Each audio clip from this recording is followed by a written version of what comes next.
Bab 1651, Satu Naga dan Tiga Burung Phoenix 3. Penerjemah, 549.690.339. Zhao Yu memimpin dan bergegas menaiki tangga untuk menemui orang banyak. Meskipun tangganya miring dan Zhao Yu dalam posisi yang kurang menguntungkan, dia sama sekali tidak takut. Seperti seekor naga yang menyeberangi sungai, dia menyerbu kerumunan. Ia pertama kali menggunakan serangan banteng klasik, menjatuhkan beberapa orang. Kemudian, ia meraih salah satu kaki orang-orang dan menariknya dengan keras. Orang itu berguling menuruni tangga seolah-olah ia sedang duduk di perosotan. Buk, buk, buk, bunyinya saja sudah cukup membuat buah sakar sakit. Kemudian, Zhao Yu menghindari tongkat bisbol yang dilemparkan seseorang kepadanya. Ia kemudian menggunakan bahunya untuk mendorong orang itu ke samping, lalu menggunakan tendangan berputar-putar untuk menghitung jumlah orang. Ayah, karena ada banyak orang di sisi lain, Zhao Yu masih terkena beberapa pukulan dan tendangan, tetapi dia tidak peduli. Dia melompat dan meninju salah satu dari mereka, menjatuhkannya di tempat. Kemudian, Zhao Yu meraih lengan orang lain dan memutarnya, dengan mudah merebut tongkat baseball dari tangannya. Zhao Yu adalah seorang ahli dalam bermain dengan tongkat. Saat dia mencondongkan tubuh ke depan, tongkat itu langsung melayang dari bawah ketiaknya dan mengenai kepala si tukang kapak. Si tukang kapak bahkan tidak mengeluarkan suara apapun sebelum dia jatuh di tangga dan pingsan di tempat. Wayaya, orang-orang bertopeng kapak itu tidak bisa dianggap remeh. Meskipun mereka melihat bahwa Zhao Yu bisa bertarung, mereka tetap menyerbu ke depan dan mulai memukul dan menendang Zhao Yu. Zhao Yu melemparkan tongkat baseball ke arah kerumunan, namun tongkat baseball itu tiba-tiba ditangkap oleh seseorang, dan dia tidak dapat melepaskan diri. Zhao Yu menjerit keras dan melepaskan tongkat itu. Ia menundukkan kepalanya dan menggunakan bor Black Dog untuk merangkak di bawah kaki seseorang. Ia kemudian berjuang untuk bangkit dan mengangkat orang itu ke udara. Kemudian, dia mengerahkan tenaga pada pinggangnya dan melemparkan lelaki itu ke belakang. Lelaki itu langsung jatuh dari tangga dan mendarat di peron tangga. Dia jatuh hingga seluruh tubuhnya berkedut dan dia memuntahkan darah. Saat Zhao Yu berusaha sekuat tenaga untuk membunuh mereka, petugas Gena juga bertarung dengan para pengejar yang bergegas turun ke bawah. Namun, meskipun tidak banyak penjahat di bawah, kekuatan bertarung Rena jauh dari Zhao Yu. Setelah pertarungan dimulai, dia hanya berhasil menjatuhkan satu orang, dan langsung terdesak ke tanah oleh musuh yang datang dari belakang. Namun, saat ini, mata Rena juga merah. Melihat dia tidak bisa melepaskan diri, dia menggigit lengan pria yang menindihnya. Gigitannya begitu kuat sehingga dia bahkan menggigit sepotong daging. Pria itu melolong kesakitan dan kemudian menendang kepalanya. Wus! Dengan satu tendangan, Lena tiba-tiba merasakan dengungan di kepalanya dan tidak bisa melihat apapun dengan jelas. Lelaki yang digigit itu masih merasa geram. Ia mengangkat kakinya lagi dan menendang wajah Rena untuk kedua kalinya. Tapi kali ini, Rena telah ditekan dengan kuat oleh yang lain dan tidak bisa lagi melepaskan diri. Namun, saat Rena memejamkan matanya dan benar-benar putus asa, dia tiba-tiba menyadari bahwa orang yang menekannya juga telah menghilang, dan dia tidak mengalami pukulan berat apapun. Ketika dia mendongak lagi, dia terkejut melihat dua wanita berpakaian indah di depannya. Kedua wanita ini tidak bisa dianggap remeh. Wanita Asia berkaki jenjang itu menendang pria yang digigit itu hingga terpental seperti bola. Pria itu terbanting ke tangga dan bahkan membuat celah di tangga. Wanita lain dengan ciri-ciri khas Timur Tengah juga tidak ragu-ragu. Dia mencengkeram salah satu penjahat di lengan dan bahunya, dan lengan penjahat itu patah. Kaca!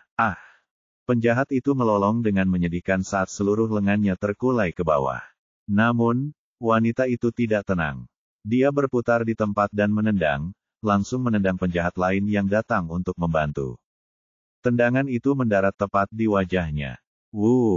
Hidung dan mulut penjahat itu berdarah, dan dia menutupi wajahnya dengan tangannya. Sebaliknya, wanita Timur Tengah itu menggunakan kekerasan dan menyebabkan kedua penjahat itu bertabrakan secara langsung, menyebabkan mereka berdua pingsan di tanah. Itu, kamu. Saat ini, Rena yang baru saja bangkit dari tanah, menyadari bahwa wanita Asia berkaki panjang itu adalah asisten Zhao Yu, Dinglan. Namun, dia tidak mengenal wanita dengan ciri-ciri Timur Tengah itu. Wanita itu tak lain adalah bawahan Yusof, Amalora. Ternyata setelah Dinglan melihat Zhao Yu pergi menyelamatkan Rena, dia tidak merasa tenang, jadi dia tidak meninggalkan ruang bawah tanah, tetapi terus mengikuti mereka dalam kegelapan. Sekarang, melihat Zhao Yu dan Rena dikepung oleh para anggota geng, dan Rena dalam bahaya, dia tidak peduli dengan kecurigaan, tetapi bergegas keluar untuk membantu. Amerolaya tidak ingin berpartisipasi, tetapi dia tidak punya pilihan lain. Sekarang, dia berada di perahu yang sama dengan Zhao Yu dan Dinglan. Begitu Zhao Yu dan Dinglan tidak bisa keluar, dia akan semakin kesepian. Jadi, daripada mencoba melarikan diri, lebih baik bekerja sama dengan Zhao Yu. Dengan begitu, peluang mereka untuk melarikan diri akan lebih tinggi. Kedua wanita itu bukan orang biasa. Mereka berdua adalah agen rahasia yang terlatih secara profesional, dan kungfu mereka bahkan lebih hebat dari Zhao Yu. Begitu mereka memasuki medan pertempuran, situasi di medan perang langsung berubah menjadi sangat mengejutkan. Musuh utama kerutan. Baca ini jika Anda punya kerutan. Jika sendi, lutut, dan paha Anda terasa sakit, baca ini. Kedua wanita itu bergandengan tangan, dan dalam waktu kurang dari setengah menit, mereka telah melumpuhkan beberapa penjahat di lantai bawah. Kemudian, mereka berdua mengambil tongkat di tanah dan bergegas menaiki tangga untuk membantu Zhao Yu. Jika Zhao Yu bagaikan seekor naga ganas yang menyeberangi sungai, maka kedua gadis pembunuh bayaran itu bagaikan harimau yang keluar dari kandangnya. Begitu mereka berhasil masuk ke kerumunan, mereka langsung membuat kerusuhan, dan para pembunuh bayaran itu menjerit kesakitan. Dinglan melompat ke udara dan mengayunkan tongkat kayu di tangannya, mengenai wajah seseorang. Kemudian, sebuah pukulan keras mendarat di pelipis salah satu penjahat. Setelah mendarat di tanah, dia mengayunkan kakinya dan menendang ke samping, mematahkan lutut seseorang. Gerakan Amelora lembut tapi cepat dan ganas. Sebelum penjahat itu bisa melihat dengan jelas, Amelora sudah mengenai matanya, dan dia hanya bisa menutupi wajahnya dan berteriak kesakitan. Segera setelah itu, dia mencengkeram jari-jari penjahat lainnya, dan dengan bunyi, krek, jari-jari penjahat itu patah. Dia menjerit kesakitan dan menangis memanggil kedua orang tuanya. Kemudian, salah satu penjahat akhirnya menemukan kesempatan untuk memukulnya, tetapi Lola mendatanginya seperti hantu. Detik berikutnya, sebelum pria itu sempat bereaksi, Amiola mencengkeram lengannya dan melemparkannya menuruni tangga. Dengan bantuan dua petarung wanita, Zhao Yu menjadi gila. Dia mencengkeram salah satu petarung dan meninju wajahnya hingga wajahnya tidak bisa dikenali lagi. Setelah wajahnya berlumuran darah, dia mencengkeram yang lain dan melakukan hal yang sama. Begitu saja, sebuah kejadian langka terjadi. Hanya ada 3 orang, Zhao Yu, Dinglan, dan Amiola, dan mereka bertarung dari bawah hingga atas tangga. Namun, mereka mengalahkan banyak petarung geng yang bergegas menuruni tangga, memaksa mereka mundur. Pemandangan itu benar-benar menantang surga. Bukan hanya para penjahat itu yang tidak percaya, bahkan Rena yang mengikuti di belakang pun tercengang. Sejak dia masih muda, dia belum pernah melihat seseorang yang bisa bertarung dengan sangat baik. Bahkan adegan-adegan dalam film laga Hollywood pun tidak begitu mengejutkan, bukan? Apakah ini masih manusia? Dalam keterkejutannya, salah satu penjahat itu berguling turun dari sisi Zhao Yu dan mendarat di kaki Rena. Rena merasakan darahnya mendidih. Dia langsung mengangkat kakinya dan menendang wajah pria itu, membuatnya pingsan di tempat. Kemudian, dia membantu gadis itu berdiri dan membiarkan gadis itu mengikutinya di belakangnya. Kemudian, petugas Gena mengepalkan tangannya dan bergegas menaiki tangga untuk menghadapi musuh. Bab 1652, Satu Naga dan 3 Burung Phoenix 4. Penerjemah, 549.690.339. Gulung-gulung-gulung. Dengan teriakan terus-menerus, beberapa penjahat berguling menuruni tangga seperti pangsit. Ketika Zhao Yu dan yang lainnya bergegas ke lantai 3, mereka melihat ke atas tangga dan melihat sudah ada banyak orang tergeletak di tanah. Mereka semua berdarah dan merintih kesakitan. Saat itu, hanya ada beberapa orang bertopeng kapak yang tersisa di tangga. Mereka semua gemetar ketakutan, menatap Zhao Yu dan yang lainnya seolah-olah mereka telah melihat hantu. Meskipun mereka memegang tongkat di tangan mereka hanya bisa berpura-pura.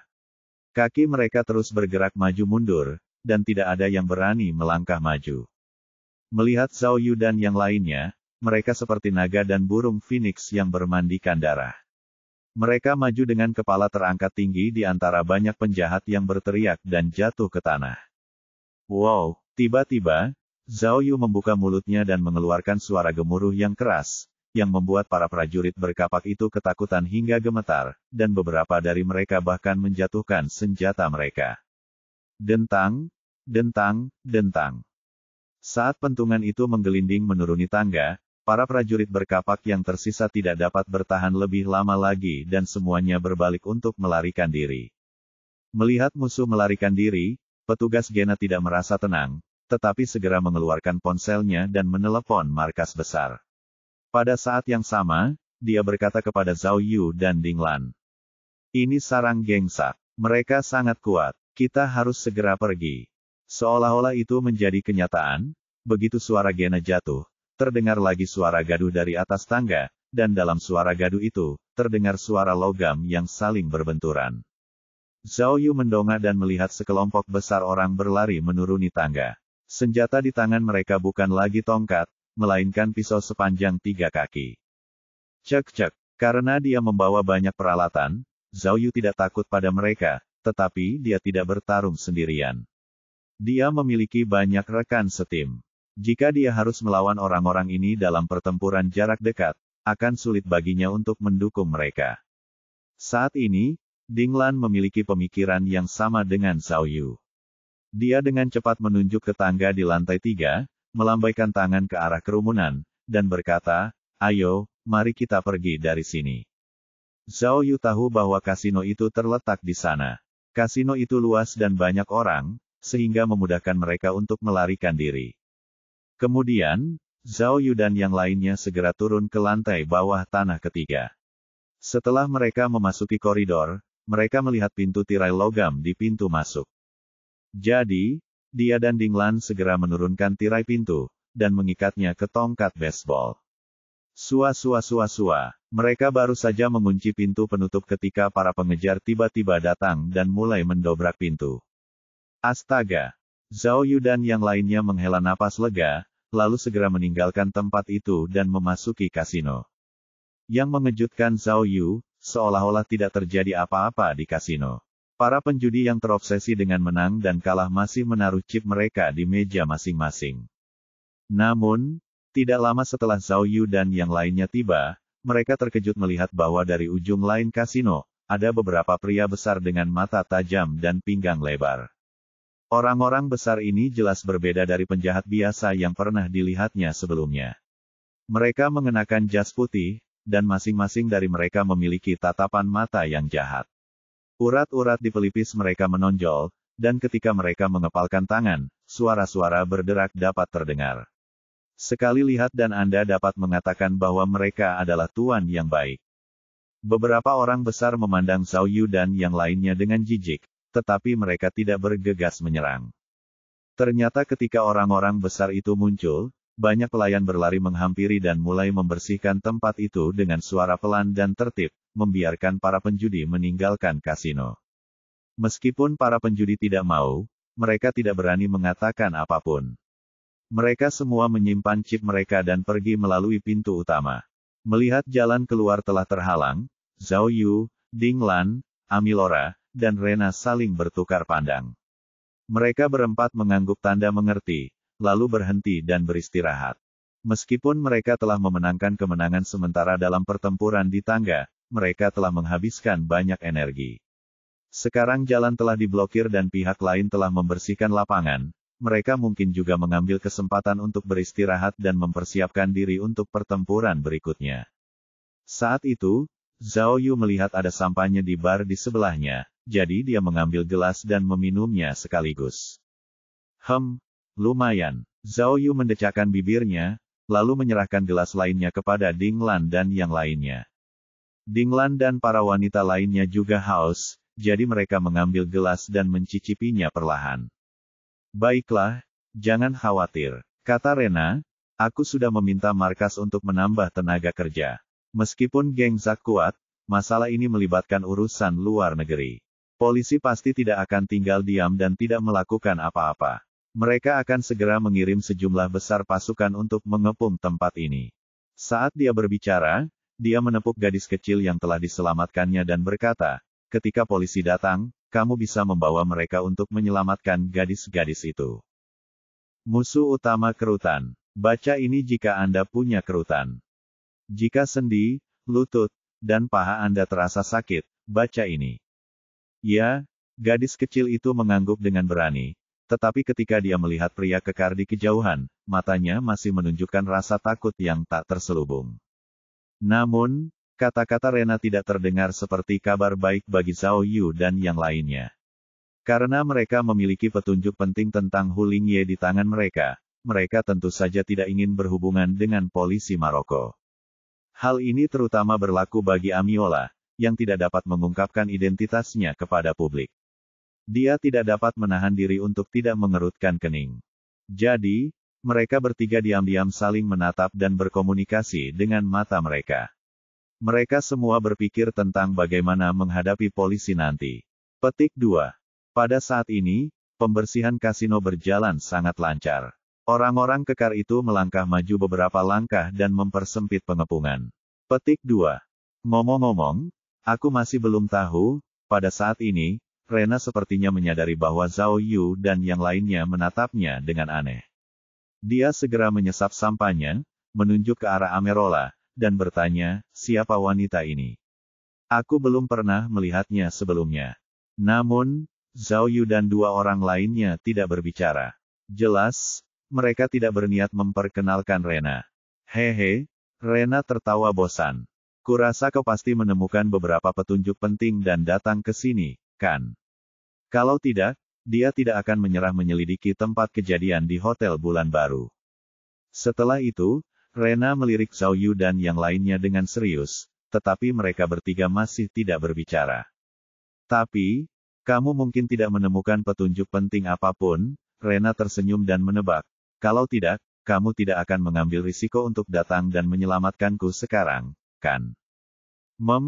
Zhao Yu ingin menjelaskan, tetapi setelah mendengar analisis Rena, dia terpaksa tutup mulut. Saat ini, hubungan di antara mereka sangat rapuh. Tak satu pun dari mereka ingin mengatakan sesuatu yang salah dan membiarkan yang lain mengendalikan mereka. Pada saat yang sama, ketika para penjudi di kasino semakin berkurang, lelaki kekar yang jahat itu sekali lagi mendekat dan hampir berada di depan kerumunan.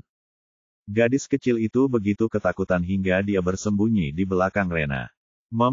Oke, pikiran Zhao Yu berpacu, dan akhirnya dia memikirkan sesuatu. Dia mengambil sebotol sampahnya, menuangkan segelas lagi untuk dirinya sendiri, lalu mengangkat gelasnya ke arah orang banyak dan berkata, Nona-nona, kerja sama kita tadi begitu sempurna. Seharusnya pantas untuk dirayakan, bukan? Ayo, dia mengangkat gelasnya tinggi-tinggi. Bersulang. Setelah itu, Zhao Yu memimpin dan menghabiskannya, tidak menyisakan setetes pun. Ini, para wanita itu jelas tidak bisa memahami perilaku aneh Zhao Yu dan tidak menanggapi. Baiklah, Zhao Yu menyeka anggur dari sudut mulutnya, menatap pria kekar itu dengan jijik, dan berkata kepada para wanita, nanti, serahkan prajurit udang dan jenderal kepiting ini kepadaku, dan kalian bisa mengambil kesempatan untuk pergi. Bab 1653, Satu Naga dan Tiga Burung Phoenix 5. Penerjemah, 549.690.339. Saat berbicara, Zhao Yu sengaja mengedipkan mata ke arah Ding Lan dan Amiola. Maksudnya jelas, dia memberitahu mereka bahwa dia akan melindungi mereka nanti, sehingga mereka bisa lari. Asalkan mereka berdua bisa bergegas keluar sebelum polisi datang, tidak akan ada masalah. Karena Zhao Yu adalah utusan khusus, dia tidak memiliki informasi apapun tentangnya, jadi polisi Maroko tidak akan mempersulitnya.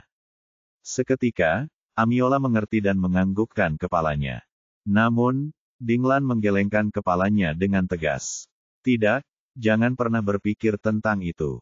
Aku tidak bisa meninggalkanmu sendirian di sini. Petik 2. Pada saat itu, ketika kasino telah dikosongkan, beberapa pria kekar mendengus dingin, membuka tinju mereka, dan bergegas menuju Zhao Yu dan yang lainnya. Hei! Namun, Zhao Yu tiba-tiba berbalik dan melambaikan tangannya, memberi isyarat agar mereka berhenti. Dia kemudian berteriak kepada mereka dalam bahasa Inggris, tidak bisakah kalian lihat bahwa kita sedang mendiskusikan sesuatu? Apakah kalian tidak tahu aturannya? Tunggu saja aku. Tidak diketahui apakah orang-orang besar itu bisa mengerti bahasa Inggris, tetapi setelah melihat gerakan tangan Zhao Yu, mereka semua berhenti dan saling memandang. Adik kecil, mengapa kau begitu keras kepala? Zhao Yu kemudian berbalik dan mengeluh kepada Dinglan, tidakkah kau tahu apa yang mampu kulakukan?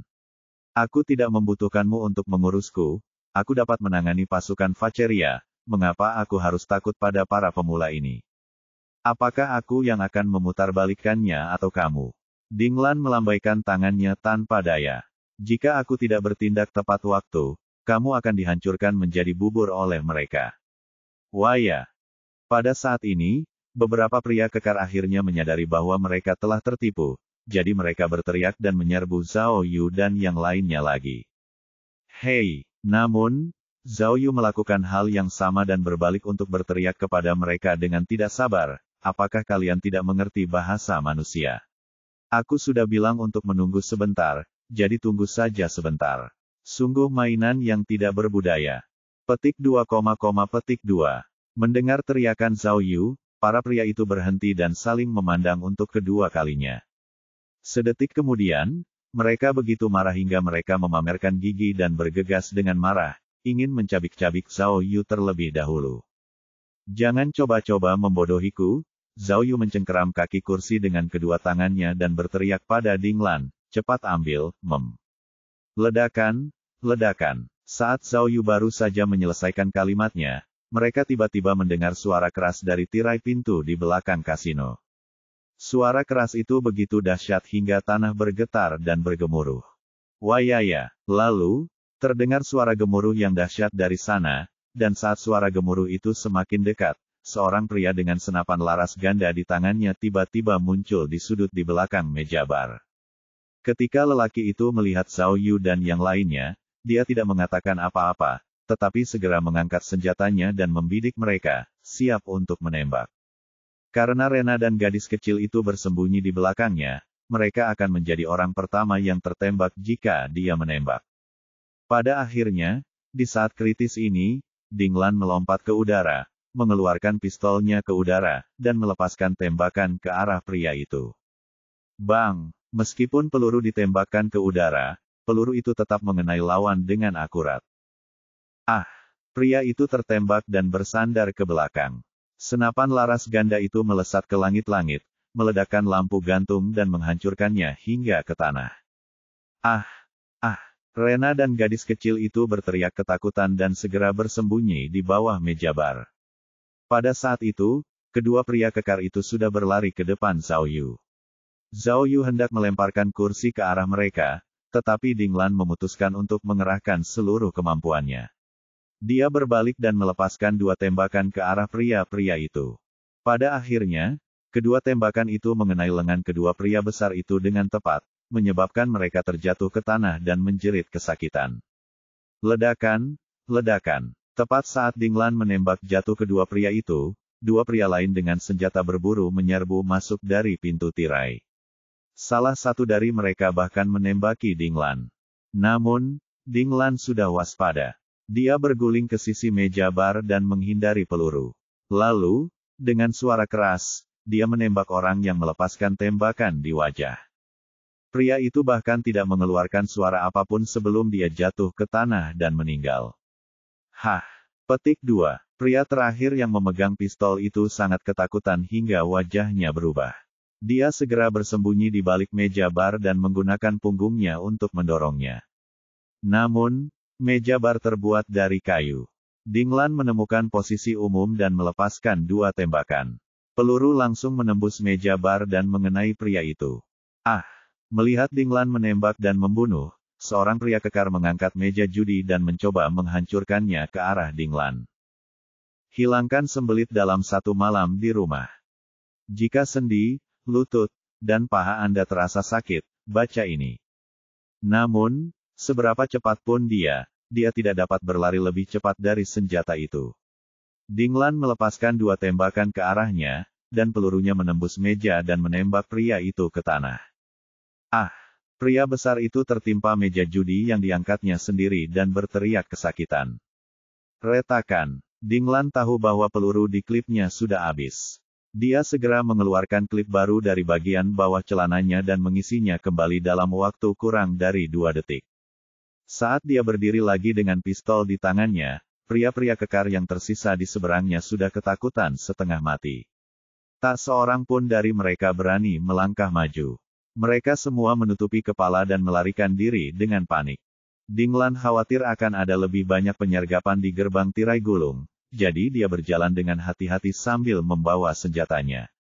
Saat dia berbelok di sudut, dia melihat musuh lain di koridor sudah kabur. Hanya menyisakan 3 orang yang menembakkan senapan mereka ke tanah.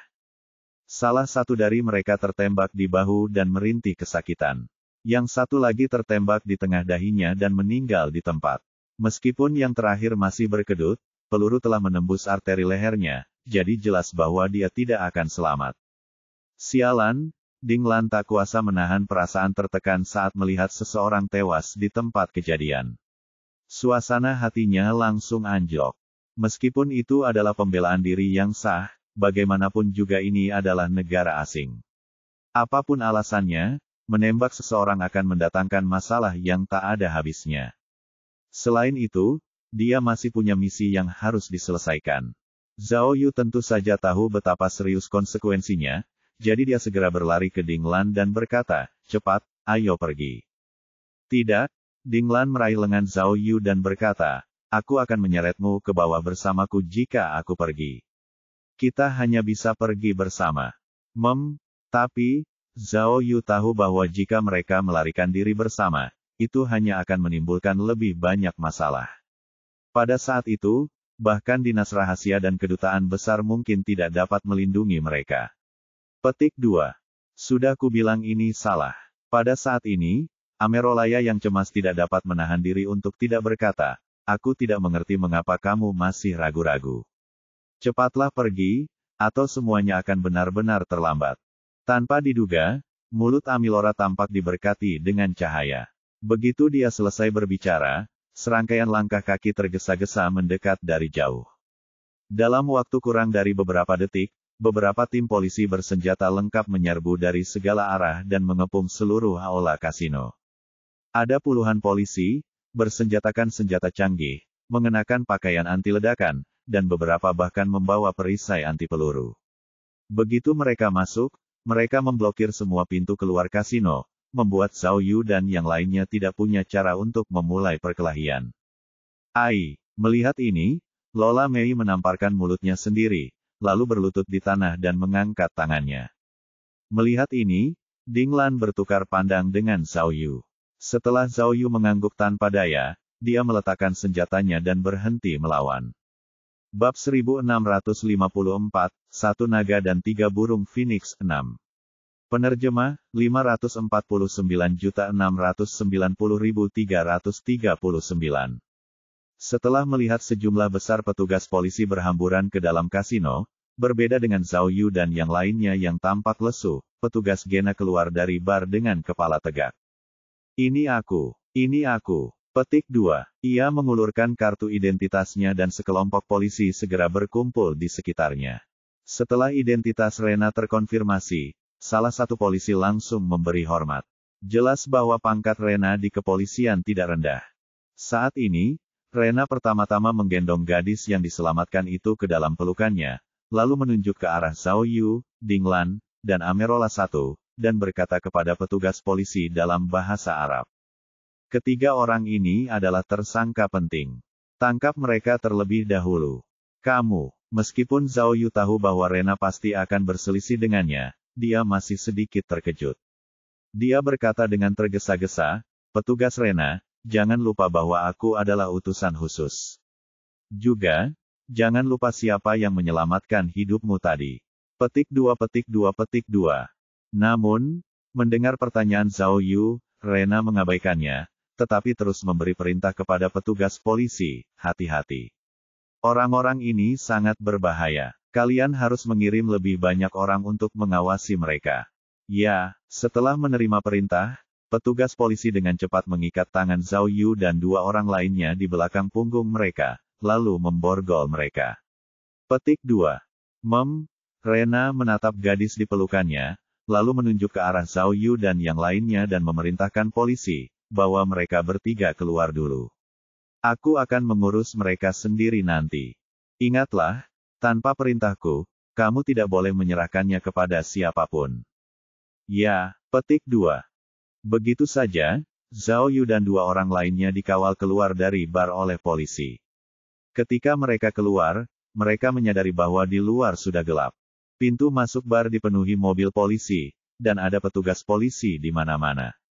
Para penjahat dan preman di bar itu semuanya berada di bawah kendali polisi dan dikawal keluar satu persatu.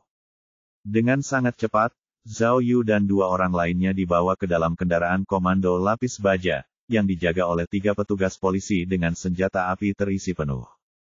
"Jangan terlalu khawatir, kamu akan baik-baik saja," kata Ding Lan kepada Zhao Yu dalam bahasa Mandarin. "Badan rahasia akan menemukan cara untuk membantuku." Sebenarnya, Zhao Yu tidak khawatir tentang insiden di bar tadi. Lagi pula, Ding Lan melakukannya untuk membela diri. Ada kamera pengintai di kasino, jadi bisa terlihat jelas. Lagi pula, bar tanpa nama ini terlibat dalam banyak kegiatan ilegal dan kriminal, jadi itu salah. Selain itu, dia dan Ding Lan memiliki kekebalan diplomatik, jadi setelah intervensi diplomatik, dia yakin bahwa semuanya akan diselesaikan pada akhirnya. Namun, yang dikhawatirkan Zhao Yu adalah polisi Maroko dapat memanfaatkan insiden ini untuk membuat masalah besar dan membatalkan hak pihak Tiongkok untuk menyelidiki hilangnya Miao Kun. Dengan cara ini, mereka tidak akan bisa lagi menyelidiki kasus tersebut melalui jalur formal. Lagi pula, intervensi diplomatik pasti akan membuang-buang waktu yang berharga, yang niscaya akan memperburuk hilangnya Miao Kun. Juga, mereka akhirnya memperoleh informasi tentang Hu Lingye. Jika mereka tidak dapat terus menyelidiki, mereka akan benar-benar tidak mau. Cek. Zhao Yu cemberut dan merasa sedikit menyesal. Jika dia tahu bahwa semuanya akan menjadi seperti ini, dia tidak akan menyelamatkan Rena dan gadis di ruang bawah tanah itu. Namun, setelah dipikir-pikir lagi, dia tidak bisa menahan diri untuk menggelengkan kepalanya. Bahkan jika dia melakukannya lagi, dia tetap akan memilih untuk menyelamatkannya. Lagi pula, di ruang bawah tanah, Rena dalam bahaya karena dia harus menyelamatkan gadis itu. Dia tahu bahwa bar tanpa nama itu punya latar belakang yang kuat, tetapi dia tetap menyelamatkan gadis itu tanpa ragu. Ini sudah cukup untuk menunjukkan bahwa Rena adalah polisi yang baik dengan hati nurani dan rasa tanggung jawab. Terlepas dari sikapnya terhadapnya, Zhao Yu tidak menyesali pilihannya sebelumnya. Zhao Yu benar. Saat itu, Rena sedang mengatur penyelamatan gadis-gadis yang diculik. Namun, karena dia masih memiliki tanggung jawab yang berat, dia hanya bisa membiarkan gadis kecil itu memimpin jalan dan menyerahkan tugas itu kepada petugas polisi lainnya. Setelah pengaturan dibuat, Rena memanggil salah satu bawahannya yang terpercaya dan berkata, "Cari lantai bawah tanah kelima dengan hati-hati sekarang.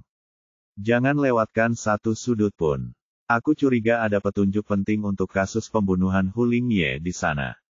Ya, bawahan menerima perintah dan segera mengambil tindakan. Setelah semua pengaturan dibuat, Rena memimpin anak buahnya keluar dari bar dan masuk ke kendaraan komando tempat Zhao Yu dan yang lainnya berada. Sebelum masuk ke mobil, ia terlebih dahulu mengamati lingkungan sekitar. Setelah memastikan bahwa orang-orang di sekitar mobil komando adalah polisi, ia pun masuk ke mobil dengan perasaan tenang. "Baiklah," kata Rena kepada Zhao Yu dan dua orang lainnya dalam bahasa Inggris yang fasih. "Sekarang, kita akhirnya bisa mengobrol dengan baik. Jangan khawatir. Aku akan melaporkan semua yang kita alami di bar kepada atasanku, kata Rena terus terang sambil merapikan pakaiannya. Bagaimana kita menghadapinya, itu bukan urusanku. Saya yakin kalian berdua seharusnya lebih menyadari prinsip-prinsip ini daripada saya, bukan? Petik 2. Zhao Yu menatap Rena tetapi tidak mengatakan apa-apa. Petugas Zhao, Nona Dinglan, kata Rena. Saya berterima kasih karena telah menyelamatkan hidup saya, dan saya setuju dengan apa yang Anda lakukan tadi. Namun, saya harap Anda dapat memahami tugas saya. Jadi, bukankah lebih baik jika kita langsung saja dan menjelaskan semuanya dengan jelas? Benarkan? Melihat Zhao Yu dan Dinglan masih terdiam, Rena melanjutkan, sekarang, tolong beritahu aku, mengapa kalian muncul di bar tanpa nama itu? Apa yang kalian cari? Awalnya, Zhao Yu ingin berdebat dengannya, tetapi setelah pertengkaran tadi, dia merasa sedikit lelah, jadi dia hanya menutup mulutnya dan tidak mengatakan sepatah kata pun. Aku tidak mengerti. Bukankah kita partner? Kata Rena kecewa, kalau kau benar-benar menemukan petunjuk penting, mungkin kami bisa membantu. Jika Anda masih belum jelas, izinkan saya menjelaskan prosedurnya kepada Anda. Selanjutnya, Anda akan ditahan oleh kantor polisi kami. Mengingat fakta bahwa Anda telah menembak mati seseorang, bahkan jika Anda memiliki kekebalan diplomatik, Anda tidak akan bisa mendapatkan kesempatan untuk membebaskan diri.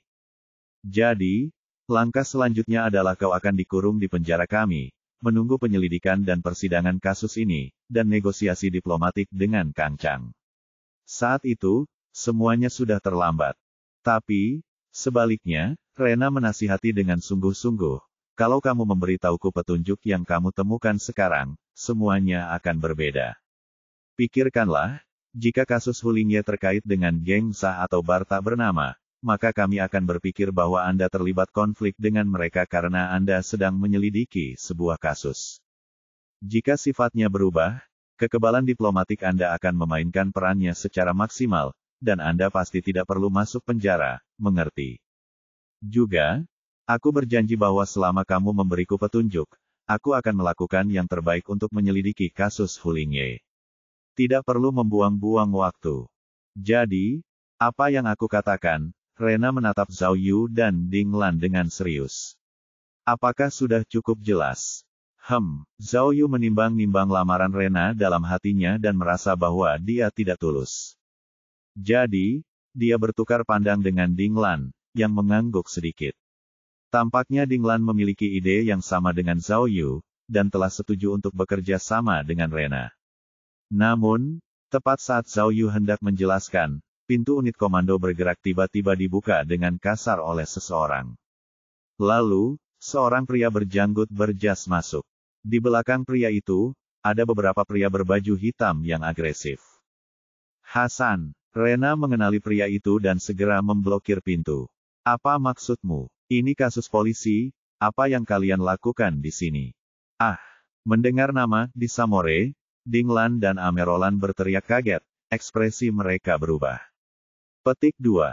Bab 1655, Satu Naga dan 3 Burung Phoenix 7.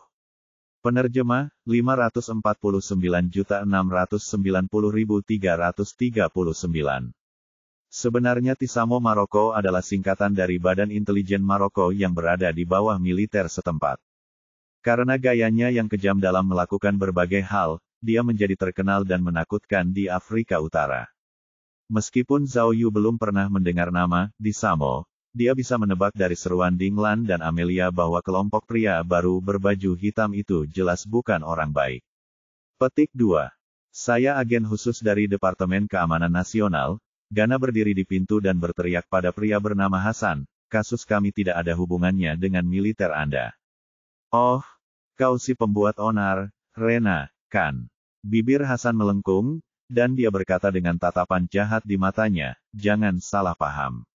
Aku di sini bukan untuk membantumu dalam penyelidikanmu, tetapi untuk mengambil alih Wanwan. Petik 2. Dengan itu, Hasan dengan kasar mendorong Gena dan mengambil sebuah dokumen dari tangannya. Petik 2. Lihatlah. Hasan bahkan tidak melihat ke arah Rena saat dia berkata dengan nada menghina, "Saya memiliki dokumen yang telah disahkan secara pribadi oleh Yang Mulia, Sang Jenderal. Bahkan ada stempel Departemen Keamanan Anda. Ini tidak mungkin." Rena terkejut. Dia tidak pernah menyangka bahwa militer akan campur tangan dalam kasusnya. Pergi. Setelah dokumen itu dikonfirmasi, pasukan berbaju hitam Hasan bergegas ke kendaraan komando dan mendorong pasukan Ghana keluar dari kereta. "Berhenti." Rena segera menghentikan Hasan dan berteriak, "Jangan bergerak. Aku akan menelepon untuk mengonfirmasi." "Haha, terserah kau saja." Hasan tertawa dengan tatapan mata jahat. "Tapi aku penasaran apakah pemimpinmu masih bersedia menjawab panggilanmu. Kamu, apa maksudmu?" Rena bisa tahu kalau ada sesuatu yang salah. Petik 2. Sudah kubilang sebelumnya, sulit bagi seorang wanita untuk mengemban tanggung jawab besar, terutama wanita sombong sepertimu. Lihat apa yang telah kau lakukan. Jika kami jadi kamu, kami tidak akan membuat kekacauan seperti hari ini. Petik 2. Saat dia berbicara, Hasan melotot ke arah Zhao Yu. Oh, Rena tiba-tiba mengerti sesuatu. Dia segera meletakkan ponselnya dan berkata, "Tidak heran kamu datang begitu cepat." Ternyata penyokong sebenarnya dari bar tanpa nama itu adalah. Hei. Hasan menunjuk Rena dan berkata, "Beraninya kau mengatakan hal-hal seperti itu. Aku benar-benar curiga, bagaimana kau bisa sampai pada posisimu saat ini. Mungkinkah karena dada Anda lebar?" Saat berbicara, Hasan sengaja menekankan kata dada, dan matanya melirik dada Ghena yang montok. Petik 2. Kamu. Rena sangat marah hingga dia mengangkat tangannya untuk menamparkan Hasan. Namun, Hasan tidak mudah dihadapi. Ia langsung mencengkeram pergelangan tangan Rena dan berkata dengan galak, "Jangan mempermalukan kami para lelaki di sini. Pulanglah dan akui dosa-dosamu." "Kamu." Rena sangat marah hingga dia melawan dengan keras, tetapi tangan besar lawannya seperti penjepit baja dan dia sama sekali tidak bisa melepaskan diri. Hahaha. Melihat Rena dalam posisi yang tidak menguntungkan, semua anak buah Hasan tertawa terbahak-bahak. Akibatnya, Ghena semakin malu dan tersipu. Dengan panik, dia mengeluarkan pistol dengan tangan kirinya dan mengarahkannya langsung ke Hasan. Retakan. Namun, sebelum orang banyak bisa bereaksi, mereka terkejut melihat pistol Ghena dirampas oleh seseorang yang muncul di belakangnya. Rena terkejut dan buru-buru menoleh ke belakang. Namun, moncong senjata hitam itu sudah diarahkan ke pelipisnya. "Jangan bergerak," terdengar suara seorang pria berbicara dalam bahasa Inggris dari belakangnya. "Bergerak lagi dan aku akan menembak." Hasan adalah orang yang paling dekat dengan mereka. Dia tidak pernah menyangka bahwa orang yang telah mengambil pistol dan menggunakannya untuk menahan Rena bukanlah orangnya, melainkan Zhao Yu, yang telah diborgol sebelumnya. Bagaimana ini bisa terjadi? Karena terkejut, Hasan segera melepaskan tangannya yang memegang Rena dan segera mundur. Pada saat yang sama, semua anak buah Hasan meletakkan tangan mereka di pinggang dan bersiap mencabut senjata mereka. "Bajingan! Apa kau tidak mengerti bahasa manusia?" teriak Zhao Yu, "Sudah kubilang jangan bergerak. Kalau kau bergerak lagi, aku akan menembakmu." Dengan teriakan keras, anak buah Hasan berhenti, tetapi Hasan sendiri sama sekali mengabaikan keselamatan Lena dan mengeluarkan pistolnya. "Persetan dengan nenekmu." Zhao Yu mendorong Ghena ke depan, lalu mengangkat kakinya dan menendang Hasan. Hai. Hasan melakukan gaya punggung dan memukul kereta. Melihat Zhao Yu menendang Hasan, anak buah Hasan tidak berani menunda lebih lama lagi. Mereka segera mengeluarkan pistol dan bersiap untuk membidik dan menembak. Pada saat kritis itu, sosok tinggi dan ramping muncul di belakang Zhao Yu. Itu adalah agen khusus Ding Lan. Yang mengejutkan mereka, borgol Ding Lan sudah dibuka. Dia bergegas ke kerumunan dan menendang anak buah Hasan keluar dari kendaraan komando dalam sekejap mata. Akhirnya, Hasan yang terjatuh ke tanah bereaksi. Ia segera bangkit dan membidik, ingin menembak Zhao Yu. Namun, Ding Lan bahkan lebih cepat. Dia langsung mengayunkan kakinya dan menendang lengan Hasan. Degup, degup, peluru Hasan mengenai bagian atas kereta. Ah, Hasan juga seorang agen yang terlatih dengan baik. Meskipun dia tertembak, dia tidak kehilangan pistolnya. Jadi, dia berbalik dan mulai bertarung dengan Dinglan. Namun, meskipun dia memiliki senjata, dia tidak sebanding dengan Dinglan. Mereka berdua hanya berhasil bertukar beberapa pukulan di ruang sempit mobil itu. Hilangkan sembelit dalam satu malam di rumah. Tetap kuat sepanjang malam. Lakukan ini sebelum Anda memulai. Dinglan mencengkeram lengan Hasan dan menendangnya keluar dari kendaraan komando. Sial, tutup pintunya. Petik 2. Zhao Yu sangat berpengalaman. Begitu Dinglan mengusir Hasan keluar dari mobil, dia langsung mengingatkan Dinglan untuk menutup pintu. Tentu saja, Dinglan tahu situasinya berbahaya. Dia segera menarik pintu kendaraan komando dan menutupnya. Tembak, tembak, tembak. Tepat saat pintu ditutup, raungan marah Hasan terdengar dari luar. Tapi, seseorang di antara kerumunan berteriak, petugas Gena masih di dalam mobil. Aku tidak peduli lagi. Tidak, teriak Hasan, penjahat itu telah melarikan diri. Tidak seorang pun dapat memikul tanggung jawab ini. Tembak. Setelah itu, Hasan dan anak buahnya langsung menembaki kendaraan komando. Bang bang bang. Peluru ditembakkan ke arahnya, menghantam pintu mobil dengan suara gemerincing. Situasinya kritis.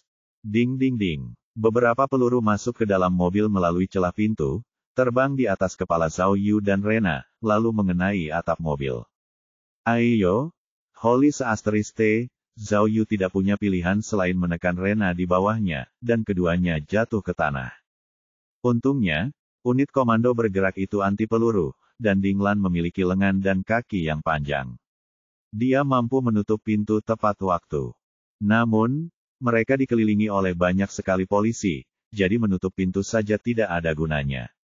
Laura, pintu depan. Zhao Yu tahu bahwa kendaraan komando itu tidak hanya memiliki pintu belakang, tetapi juga dua pintu depan. Jika seseorang masuk dari sana, mereka akan mati. Namun, Amilora tidak bodoh. Sejak Zhao Yu dan Hasan bertarung, dia sudah membuka jalan menuju kursi pengemudi dan masuk ke dalam. Untungnya, tidak ada pengemudi di kursi pengemudi, dan kunci mobil ada di dalam mobil. Jadi, begitu Zhao Yu mengatakan itu, Amiola segera memutar kunci dan menyalakan mesin. Karena keadaan sudah seperti ini, dia tidak punya alasan untuk ragu lagi. Dia langsung menginjak pedal gas dan mengemudikan kendaraan komando bersenjata besar itu ke arah kerumunan. Bab 1656, Satu Naga dan Tiga Burung Phoenix 8. Penerjemah, 549.690.339. Sejujurnya, meskipun dia pernah berpikir untuk melarikan diri dari penjara, Zhao Yu tidak benar-benar ingin melakukannya pada awalnya. Jika dia kabur dari penjara secara terbuka, konsekuensinya akan mengerikan. Bukan hanya akan mendatangkan lebih banyak masalah bagi dia dan Dinglan, tetapi juga akan sulit baginya untuk menjelaskannya kepada dinas rahasia. Jadi, setelah memikirkannya berulang-ulang, Zhao Yu sudah memutuskan untuk menyerahkan petunjuk yang dimilikinya tentang Hu Lingye, dan kemudian bekerja sama dengan penyelidikan Rena. Mungkin dia bisa segera dibebaskan dengan jaminan, dan dia akan memiliki kesempatan untuk melanjutkan penyelidikan kasus Miao Kun. Namun, ketika Hasan dari Tisamo muncul, segalanya berbeda. Melalui percakapan antara Rena dan Hasan, Zhao Yu segera memahami bahwa Hasan datang untuk mengambil alih kasus tersebut karena penghancuran bar tanpa nama tersebut. Dengan kata lain, kemunculan Tisamo tidak ditujukan pada kematian Hu Lingye atau hilangnya Miao Kun, melainkan pada Zhao Yu, Dinglan, dan Amilora. Dengan cara ini, sifat situasinya telah berubah sepenuhnya. Jika tebakan Zhao Yu benar, kekuatan di balik bar tanpa nama itu seharusnya adalah militer setempat. Sekarang setelah Zhao Yu dan timnya menghancurkan pohon uang bar itu, militer setempat telah mengirim Tisamo untuk mengambil alih persidangan Rena. Orang hanya bisa membayangkan apa yang akan mereka hadapi selanjutnya. Orang-orang di Samo tidak semudah Rena untuk diajak bicara, mereka juga tidak akan ragu-ragu tentang identitas Zhao Yu seperti Rena. Jika dia jatuh ke tangan mereka, bahkan beberapa putaran penyiksaan akan dianggap sebagai hukuman ringan. Terlebih lagi, mereka mungkin memalsukan bukti, menjebak seseorang, dan akhirnya menyalahkan Zhao Yu dan yang lainnya atas insiden di bar tak bernama itu. Saat itu, tidak ada yang bisa menolong mereka. Memikirkan hal ini, Zhao Yu akhirnya memutuskan untuk mengambil risiko. Meskipun konsekuensi dari pelariannya dari penjara sangat serius, setidaknya dia masih bebas. Jika dia bisa mengetahui kebenarannya, dia mungkin punya kesempatan untuk membalikkan keadaan. Namun, jika dia benar-benar memasuki pos penjagaan di Samo, dia akan mendapat masalah besar. Jadi, ketika Gana dan Hasan bertengkar, dia diam-diam menggunakan pembuka kunci universal dan dengan mudah membuka borgolnya. Karena dia berada tepat di sebelah Dinglan, dia memanfaatkan kesempatan itu untuk membukakan pintu untuknya. Meskipun Dinglan tidak tahu bagaimana Zhao Yu membuka borgolnya, dia langsung mengerti maksud Zhao Yu saat melihatnya. Karena keadaan sudah seperti ini, Dinglan hanya bisa mengerahkan segenap kemampuannya. Dia juga tahu apa konsekuensinya jika dia jatuh ke tangan di Samo. Daripada membiarkan orang lain membunuhnya dan menyerahkannya pada takdir, lebih baik dia mengambil inisiatif di tangannya sendiri. Begitu saja, ketika Rena mengangkat pistolnya dan mengarahkannya ke Hasan, Zhao Yu dan Dinglan memanfaatkan situasi tersebut dan menyerang, sehingga membuat pihak lain lengah. Zhao Yu mengambil alih Rena, sementara Dinglan menendang Hasan dan anak buahnya keluar dari mobil. Namun, yang tidak diduga Zhao Yu adalah, karena Amiola telah duduk di sisi lain mobil, dia tidak sempat membuka borgolnya. Namun, dia dapat melihat dengan jelas bahwa ketika dia memegang kemudi, menyalakan mobil, dan mengendarainya ke tengah kerumunan, tangannya terlepas, dan borgolnya hilang. Kendaraan komando itu adalah kendaraan lapis baja anti peluru. Selain tidak memiliki laras senjata, kendaraan itu tidak ada bedanya dengan tank. Begitu ia menyerbu kerumunan, ia menyingkirkan mobil polisi yang menghalangi jalan dan melaju lurus ke depan. Kerumunan massa tiba-tiba menjadi kacau. Beberapa mobil polisi tertabrak dan terguling di tempat, lalu terbakar. Itu adalah pemandangan yang spektakuler. Bang, bang bang bang, tut, tut, tut. Tak lama kemudian, polisi di bawah pimpinan Hasan melepaskan tembakan ke arah mobil komando, namun pelurunya sama sekali tak mengenai mobil komando. Dalam sekejap mata, Amiola sudah mengemudikan mobilnya ke jalan utama. Kemudian, dia secara acak memilih arah dan melaju kencang. Zhao Yu, Rena mendorong Zhao Yu yang berada di atasnya dan berteriak dengan marah, "Apa kau gila? Lihat apa yang telah kau lakukan. Bagaimana kamu bisa melakukan ini?" Petik 2. Hentikan mobilnya sekarang. Jangan bergerak. Zhao Yu mengarahkan pistolnya ke Gena dan berkata, "Samoa, kamu tidak bisa menyalahkanku untuk ini. Bahkan para Samoya telah dikirim. Aku tidak ingin dicambuk seperti tawanan perang Libya. Nona Rena, Anda memang pintar, tetapi kami tidak bodoh. Orang-orang tadi sama sekali tidak datang untuk menangani kasus kami. Jika kau serahkan kami pada mereka, kami akan tamat." "Tidak apa-apa," Gena mengoreksinya. "Situasinya tidak seserius yang kamu kira. Aku akan berusaha sebaik mungkin untuk membantumu. Kamu membantu kami, tapi siapa yang akan membantumu?" Zhao Yu mengarahkan senjatanya ke Rena. "Kamu juga terlibat dalam penghancuran bar tanpa nama." Petik 2. Orang-orang memang tidak punya akhir yang baik. Kalau aku tahu ini lebih awal, aku tidak akan menyelamatkanmu di ruang bawah tanah. Kau pantas disetubuhi oleh para perusuh itu. Hehe." Pada saat ini, Amiola, yang sedang mengemudi, menggelengkan kepalanya dan tertawa. "Apa gunanya menyesalinya sekarang? Jika kamu mendengarkanku, kamu tidak akan berakhir seperti ini." Petik 2. "Baiklah, kamu juga harus lebih sedikit bicara. Kamu bisa mengendarai mobilmu sendiri." Dinglan berbalik dan berteriak pada Amiola. "Mengemudi, ya Tuhan." Amiola menggelengkan kepalanya dan berteriak, "Apa menurutmu kita akan baik-baik saja hanya karena kita merampok mobil? Aku lupa kalau aku di Casabianca, iya. Aku bilang padamu, kita akan segera dikepung dan diblokir oleh mereka. Kita tidak akan bisa pergi kemanapun." Petik 2. Musuh utama kerutan. Baca ini jika Anda punya kerutan. Tetap kuat sepanjang malam. Lakukan ini sebelum Anda memulai.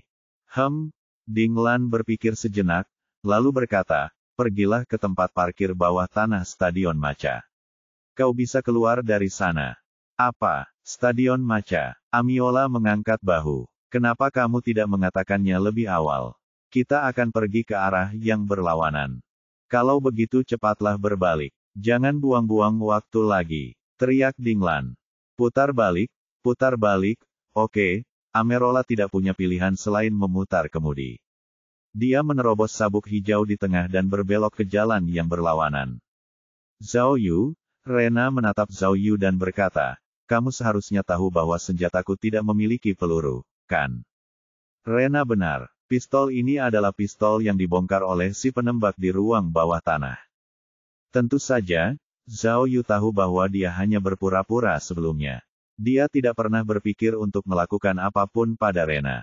Jadi, dia meletakkan senjatanya, membungkuk, dan membantu Rena berdiri.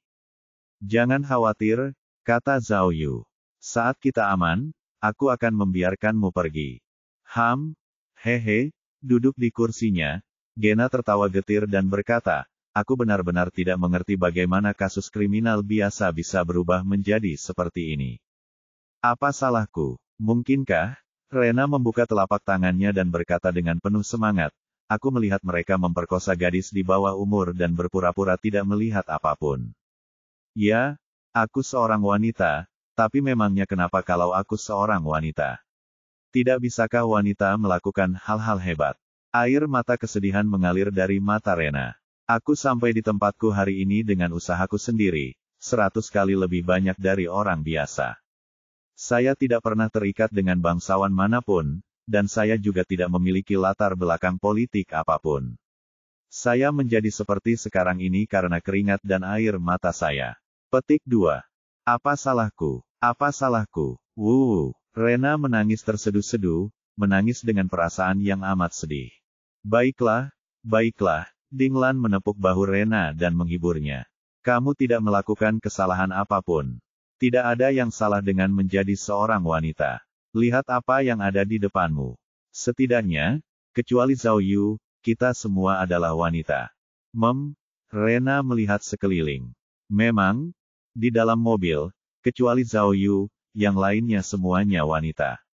Hei, maksudku, pada saat ini, pengemudi, Amerola, tiba-tiba menyela, jangan bicara tentang pria dan wanita untuk saat ini. Mari kita bicara tentang helikopter terlebih dahulu. Dengung. Seperti yang diharapkan, semua orang mendengar suara baling-baling helikopter. Bab 1657, 1 naga dan 3 burung Phoenix 9.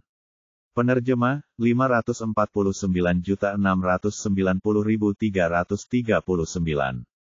Dengung. Helikopter itu terbang mendekati tanah dan mencapai puncak kendaraan komando dalam sekejap mata. Helikopter itu menggunakan lampu sorotnya yang tajam untuk menyinari kendaraan komando.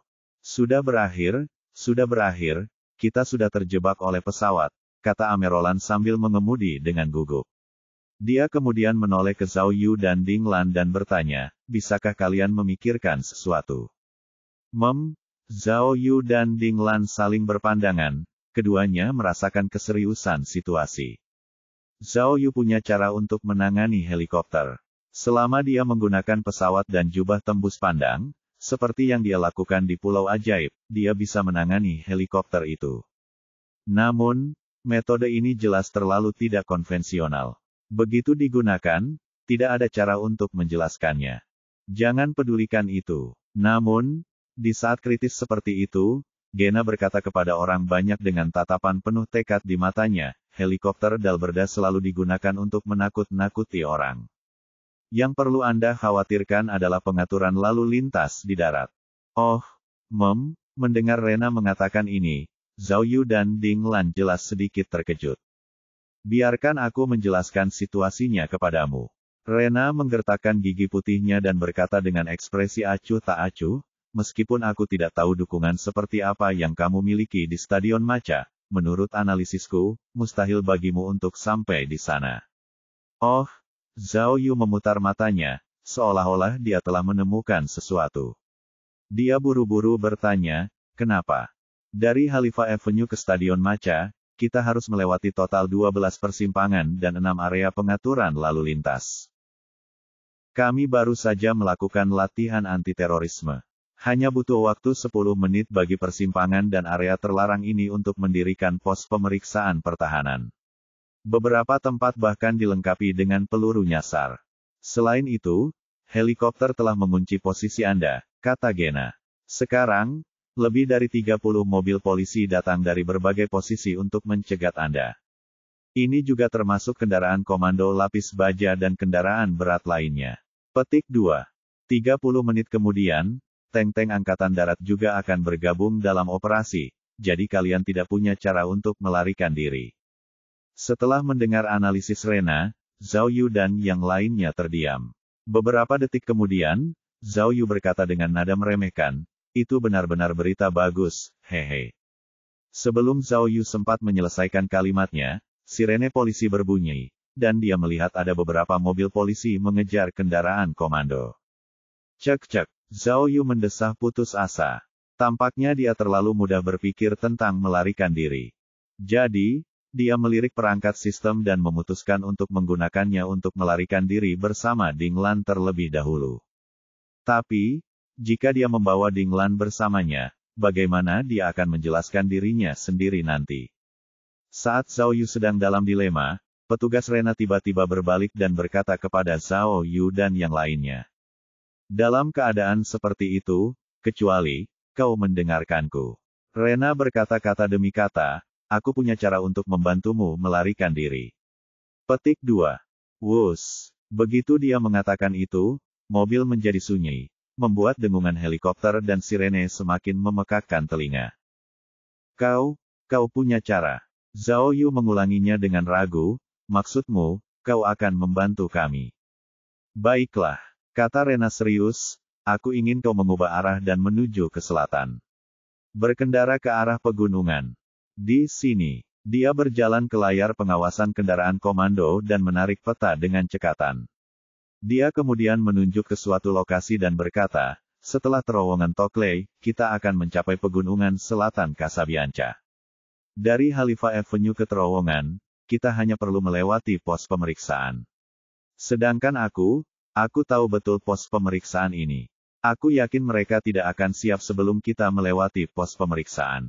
Itu karena mereka adalah yang terakhir dalam latihan gabungan terakhir. Surat refleksi diri mereka masih ada di meja saya. Pegunungan, daerah pegunungan. Zhao Yu mengerutkan kening. Petik 2. Tidak, Ding Lan menggelengkan kepalanya dengan tegas. Begitu kita berada di pegunungan, rute yang bisa kita pilih akan semakin sedikit. Bahkan tidak akan ada tempat untuk bersembunyi. Hei, jangan bilang kau ingin kami menjauh dari kota ini agar orang-orangmu bisa mengambil tindakan. Ya, kata Zhao Yu sambil mengerutkan kening. Cara ini agak tidak masuk akal. Mengapa kamu membantu kami? Saat Zhao Yu mengatakan ini, dua mobil polisi lainnya melaju kencang dari persimpangan berikutnya. Salah satu dari mereka menabrak mobil komando dengan keras, menyebabkan mobil itu bergetar hebat. Ini urusanmu. Setelah Rena berdiri teguh, dia mengulurkan tangannya dan berkata dengan acuh tak acuh, sejujurnya, aku tidak ingin membantumu. Aku tidak bisa membiarkan ini begitu saja. Juga, aku ingin membuat kesepakatan denganmu, kata Rena sambil melambaikan tangannya. Jika aku bisa membantumu menyingkirkan polisi, kau harus memberitahuku petunjuk yang kau temukan dan membaginya denganku. Bagaimana? Tidak banyak waktu tersisa untukmu, Rena memasang ekspresi acuh tak acuh. Saat kau melihat tank itu, sudah terlambat untuk mengatakan apapun. Zhao Yu dan Ding Lan saling berpandangan dan segera mendapat ide. Zhao Yu segera mengangguk dan berkata, baiklah, kesepakatan ini adil dan masuk akal. Lagi pula, kita tidak akan rugi apa-apa. Sepakat. Formula ini bikin suami manja dan tak berpaling setelah menopause. Dua sayuran di malam hari akan meredakan sembelit dan kembung. Tapi, bahkan jika kami mendengarkanmu dan pergi ke pegunungan selatan, bagaimana kami akan menyingkirkan polisi? Tidak, Kami tidak akan benar-benar masuk ke gunung, sedikit kelicikan terpancar di matanya, tetapi kami akan berganti mobil di terowongan dan melarikan diri. Katanya, helikopter tidak akan dapat melihat kami jika kami memasuki terowongan. Baiklah, Zhao Yu merenung sejenak, lalu menggelengkan kepalanya dan berkata, tapi, bahkan jika helikopter tidak dapat melihat kita berganti mobil di terowongan, bagaimana mungkin mobil polisi membiarkan kita pergi? Saat Zhao Yu berbicara, semakin banyak mobil polisi di samping kendaraan komando. Kalau terus begini, mereka akan dihentikan oleh mobil polisi ini sebelum bisa mencapai terowongan. Hahaha, di saat kritis, Rena tiba-tiba tertawa. Tawanya luar biasa. Setelah tertawa, dia berkata kepada Zhao Yu dan yang lainnya, tidak bisakah kalian lihat? Meskipun kalian semua adalah agen yang terlatih secara profesional, dalam situasi saat ini, akulah yang paling diuntungkan. Hahaha. Tawa Rena yang keras membuat Zhao Yu dan Ding Lan semakin bingung. Mereka tidak mengerti apa maksud polisi wanita jahat itu. Ada apa? Kalian ini pintar sekali, tidakkah kalian mengerti? Melihat Zhao Yu dan Zhao Yu tidak tergerak, Rena bertanya, Zhao Yu, di mana senjataku? Oh, di sinilah kita. Zhao Yu segera mengeluarkan pistol Rena. Karena pistol itu tidak memiliki peluru, dia pikir Rena akan berguna, jadi dia mengembalikannya padanya. Sepertinya, kau benar-benar tidak pandai menjadi orang jahat. Rena tidak mengambil pistol itu. Sebaliknya, dia perlahan berbalik dan mulai mengoperasikannya dari layar. Petik 2. Meskipun Zhao Yu tidak mengerti bahasa Arab, dia bisa tahu dari layar dan tombol bahwa Rena sedang menelepon. Lagi pula, itu sepertinya panggilan video. Apa yang terjadi selanjutnya bahkan lebih mengejutkan. Setelah panggilan telepon dilakukan, Rena berlutut di depan layar dengan kedua tangan di atas kepalanya. Detik berikutnya, air mata mulai mengalir dari matanya dan tubuhnya bergetar. Setelah panggilan tersambung, dia langsung menangis dan berteriak ke layar, "Sutradara!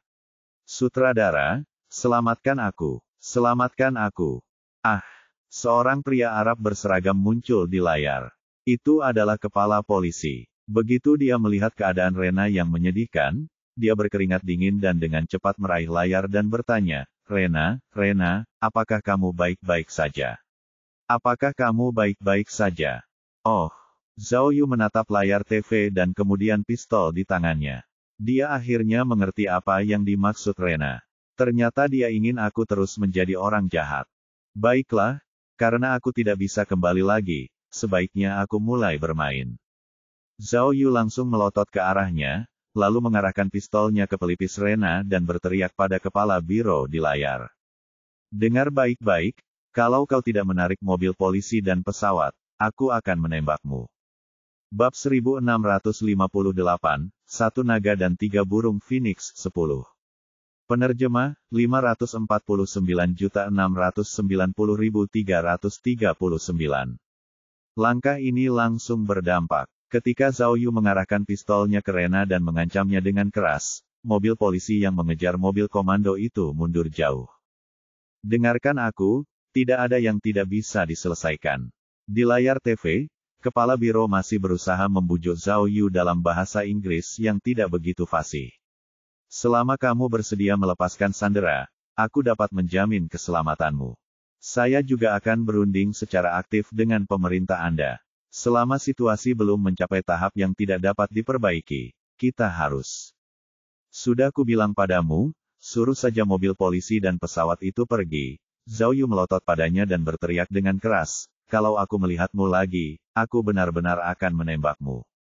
Jangan, selamatkan aku. Selamatkan aku, Rena menggigil dan berteriak. Kau, baiklah.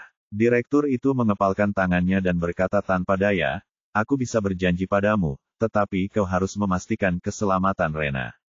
Setelah itu, kepala polisi terpaksa memerintahkan mobil polisi dan helikopter untuk mundur. Kata-kata kepala biro sangat efektif. Mobil polisi akhirnya menghilang dari pandangan Zhao Yu, dan kemudian helikopter juga terbang jauh dari kendaraan komando. Baiklah, aku janji, kata Zhao Yu kepada kepala biro. Saat kita aman, kita pasti akan melepaskan mereka. Ayo kita lakukan ini.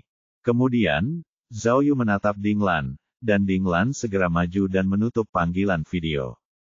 Hei, hei, hei, hei. Kepala desa ingin mengatakan sesuatu lagi, tetapi teleponnya sudah ditutup. Begitu dia menutup telepon, Rena langsung kembali normal. Tatapan matanya tajam dan ekspresinya dingin. Dibandingkan dengan penampilannya tadi, dia hanyalah seorang ratu drama yang hidup. Dia melihat situasi di luar mobil, lalu mengoperasikan monitor di mobil komando lagi untuk menyalakan sistem komando internal polisi. Dia mengangguk dan berkata, "Kepala kita benar-benar ada di sini." Sudut mulut Rena melengkung dan dia mencibir. Dia benar-benar mengusir mobil polisi itu. Tapi, meskipun direktur kami patuh, sulit untuk mengatakan dengan pasti apa yang akan terjadi pada orang-orang di militer itu. Jika saya tidak salah, kendaraan lapis baja dan tank mereka sudah menghalangi jalan kita. Pada saat itu, tidak ada gunanya menggunakan trik ini lagi. Petik 2. Halo, Pak Polisi. Saya sudah menyetir ke arah selatan. Berapa lama lagi sebelum kita mencapai terowongan yang Anda sebutkan? Tanya pengemudi, Amilora. Segera, jawab Rena dengan percaya diri. Tepat waktu. Tapi, Zhao Yu bertanya. Setelah kita memasuki terowongan, bagaimana kita akan berganti mobil? Kalian semua agen, kata Rena acuh tak acuh. Kalian seharusnya tidak menanyakan pertanyaan ini padaku. Kita sudah sampai, kita sudah sampai. Sekarang aku bisa melihat terowongannya.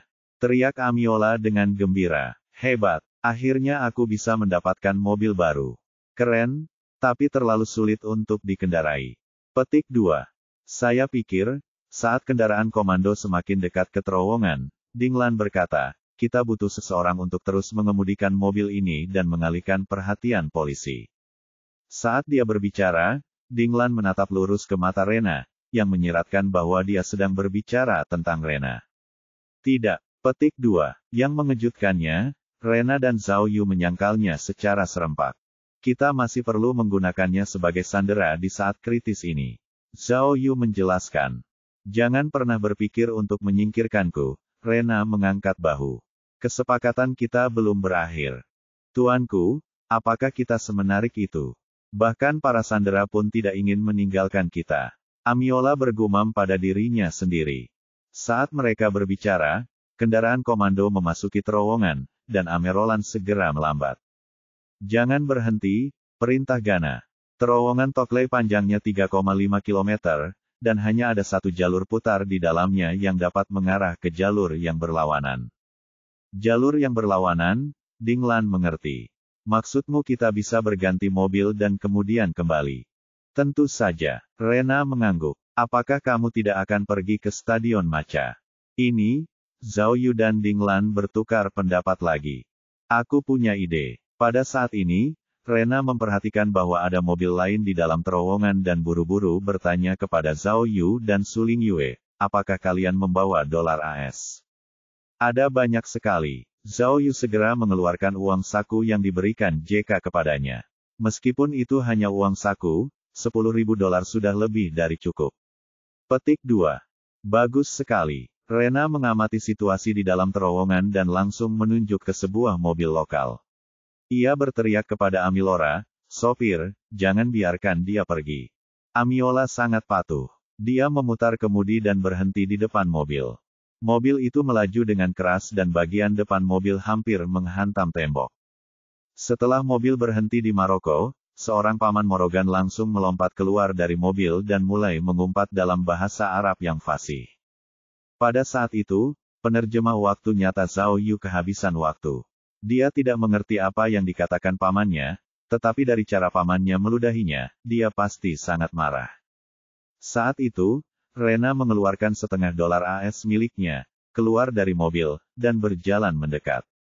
Kemudian, dia juga mulai berkomunikasi dengan pamannya dalam bahasa Arab. Ekspresi Rena juga sangat kaya. Dia gembira dan terukur, seperti penipu ulung dalam sandiwara. Tak lama kemudian, dia berhasil mengelabui pamannya. Jika sendi, lutut, dan paha Anda terasa sakit, baca ini. Formula ini bikin suami manja dan tak berpaling setelah menopause. Akhirnya, paman saya dengan gembira mengambil dolar AS itu dan benar-benar membawa pergi kendaraan komando itu. Wow, ini adalah terlalu cepatlah. Cepatlah. Saat Rena melambaikan tangannya dalam bahasa Inggris untuk mendesaknya, Zhao Yu kembali sadar dan segera masuk ke mobil bersama Ding Lan dan Mei Lola. Bau daging kambing tercium kuat di dalam mobil. Rena segera menyalakan mobil dan melanjutkan perjalanannya di sepanjang terowongan. Ketika dia menyetir ke tengah terowongan, dia menemukan jalur belok yang menghubungkan jalur depan dan belakang. Ketika dia mengemudikan mobil ke jalur tersebut, dia mulai berbicara dalam bahasa Inggris lagi. Kali ini, Zhao Yu tidak ingin melewatkan apapun, jadi dia segera menyalakan penerjemah simultan lainnya. Dulu saya sering salah jalan dan harus putar balik di terowongan, jadi saya sangat familiar dengan terowongan putar ini. Setelah berbelok ke gang gelap, dia segera melaju ke terowongan seberang di sisi lain dan kemudian mengendarai mobilnya ke arah kota. Beberapa menit kemudian, setelah dia mengendarai mobil keluar dari terowongan, mereka berempat tiba-tiba melihat dua kendaraan lapis baja lengkap melaju dari sisi jalan. Kendaraan lapis baja itu bergemuruh lewat dan langsung melaju ke dalam terowongan, mengejar ke arah kendaraan komando. Aku akan pergi. Fiuh. Semoga Tuhan memberkati kita. Zhao Yu dan dua orang lainnya terengah-engah, dan mereka berkeringat dingin. Jika mereka tidak menggunakan jangkrik emas yang baru saja melepaskan cangkangnya, mereka mungkin akan segera bertemu dengan kendaraan lapis baja itu. Jangan khawatir, kata Rena dengan bangga. Aku tahu beberapa jalan yang tidak bisa diblokir. Aku jamin kita bisa mencapai Stadion Macha dalam 20 menit. Tunggu. Stadion Macha. Tiba-tiba, sesuatu terlintas di benak Rena. Ia menoleh dan bertanya kepada Ding Lan, hari ini ada kompetisi Piala Afrika di Stadion Macha. Kenapa? Oh, Ding Lan langsung menjawab. Aku tahu ada kompetisi, jadi aku mencoba memanfaatkan jumlah untuk melarikan diri. Oh, Rena menggelengkan kepalanya dan mendesah. Kupikir kau ada di sana. Baiklah, pada titik ini, dia berbalik dan bertanya lagi, sekarang, bisakah kamu memberitahuku petunjuk apa yang kamu temukan? Bab 1659, Putus Asa di Sahara, 1. Penerjemah, 549.690.339. Faktanya, Ding Lan telah berbohong. Di Stadion Macha, tidak hanya ada dinas rahasia yang menunggu mereka, tetapi juga ada rumah persembunyian tersembunyi yang dapat memberi mereka tempat berlindung. Justru karena ada pertandingan sepak bola di Stadion Macha, banyak orang yang berkumpul, sehingga memudahkan mereka bersembunyi. Kalaupun polisi melacak mereka, mereka hanya akan mengira bahwa mereka memanfaatkan kerumunan itu untuk melarikan diri. Tentu saja, Ding Lan tidak bisa menyebutkan rumah aman lagi karena partisipasi sementara Rena. Tak seorang pun menyangka kasus hilangnya Miao Kun bakal diselidiki sampai ke tahap seperti ini, hingga melibatkan 3 orang pria dan seorang wanita dari kubu berbeda yang saling terkait erat. Namun, ketika Rena bertanya tentang petunjuk kasus tersebut, Zhao Yu dan Ding Lan menepati janji mereka dan menceritakan semuanya tentang bagaimana mereka menemukan kediaman Hu Lingye yang sebenarnya di ruang bawah tanah bar tak bernama itu, serta laptopnya.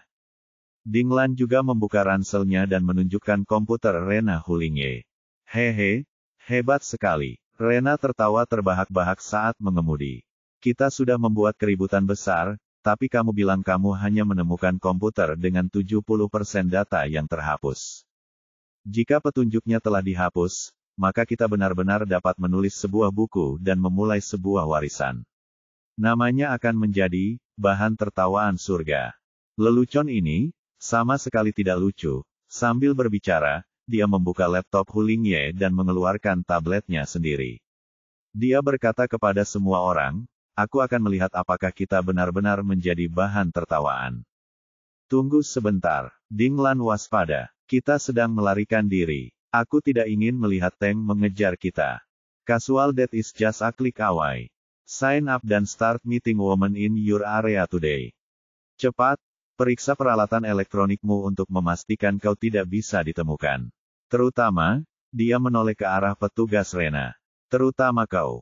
Jangan khawatir. Rena menggelengkan kepalanya dan berkata, Meskipun aku tidak seprofesional dirimu, aku masih punya pengetahuan dasar. Aku melempar ponselku ke dalam kendaraan komando. Mendengar apa yang dikatakan Rena, Zhao Yu mengangguk lega. Ada detektor tak kasat mata di otak Zhao Yu. Melalui detektor itu, dia bisa tahu bahwa Rena tidak berbohong, dan dia tidak membawa perangkat elektronik apapun. Punyaku juga nggak akan ada masalah. Bahkan bosku pun nggak bisa menemukan ponsel dan komputerku. Ucap Amilora sembari terus mengoperasikan komputernya. Petik 2. Ngomong-ngomong, begitu Amiola mengatakan ini, Rena teringat sesuatu dan menunjuknya lagi. Gadis ini, dia tidak bersama petugas Zhao, kan? Anda bisa memanggil saya Amiola. Senang bertemu dengan Anda, Nona Rena. Tanpa mendongak, Amiola berkata, saya dari perusahaan asuransi. Hu Lingye dilindungi oleh asuransi super besar sebelum dia meninggal. Jadi, tujuan kita sama, yaitu menyelidiki penyebab kematian Hu Lingye. Rena mendengus dingin. Dia tentu saja tidak percaya omong kosong Lola Mei. Namun, dia juga tahu aturannya, jadi dia tidak menyelidiki lebih jauh. Tidak ada masalah dengan kami juga. Dinglan menunjuk Zhao Yu dan berkata, karena mereka menggunakan ponsel khusus, hanya dinas rahasia yang bisa menemukan lokasi mereka. Petik 2. Sebenarnya, Dinglan sudah menerima telepon dari atasannya saat mereka melarikan diri dengan mobil komando. Namun, dia tidak menjawab karena tidak nyaman untuk berbicara saat itu. Dia ingin pergi ke rumah persembunyian dan menjelaskannya kepada atasannya, tetapi sekarang tampaknya dia harus mencari cara lain. Apapun yang terjadi, dia tidak dapat menghubungi dinas rahasia di depan Amiola dan Rena. Baiklah, komputer sudah terhubung.